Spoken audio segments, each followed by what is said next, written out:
అణ్వస్త్ర ప్రయోగాలతో అగ్రరాజ్యాన్ని కలవరపెడుతున్న ఉత్తర Korea దూకుడుకు కళ్లెం వేసే దిశగా America కీలక విజయం సాధించింది. ఆ దేశ ఎగుమతులపై ఆంక్షలు విధించాలంటూ అమెరికా ప్రవేశపెట్టిన ముసాయిదా తీర్మానాన్ని సమర్థిస్తూ ఐక్యరాజ్యసమితి భద్రతా మండలి ఏకగ్రీవ నిర్ణయం తీసుకుంది. ఈ నిర్ణయంతో ఎగుమతుల ద్వారా ఆర్జిస్తున్న ధనంలో $100 కోట్ల విదేశీ ద్రవ్యాన్ని ఉత్తర కొరియా నష్టపోనుంది. అమెరికాను నాశనం చేయగల అణు వార్హెడ్లు తమ వద్ద ఉన్నాయంటూ కొంతకాలంగా అణు ప్రయోగాలు చేస్తూ ఉత్తర కొరియా కవ్వింపు చర్యలకు పాల్పడుతోంది.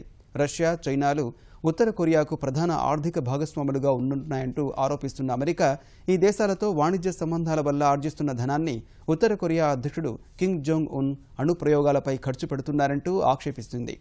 ఎగుమతులపై నిషేధం విధించడం ద్వారా అణ్వస్త్ర ప్రయోగాల్లో ఉత్తర కొరియా దుందుడుకు స్వభావాన్ని నియంత్రించాలంటూ అమెరికా భద్రతా మండలిలో తీర్మానాన్ని ప్రవేశపెట్టింది. ఐరాస భద్రతా మండలి తీర్మానాన్ని ఆమోదించడం వల్ల ఉత్తర కొరియా ప్రధాన ఎగుమతులైన బొగ్గు, ఇనుప ఖనిజం, సముద్ర ఉత్పత్తులు నిలిచిపోనున్నాయి.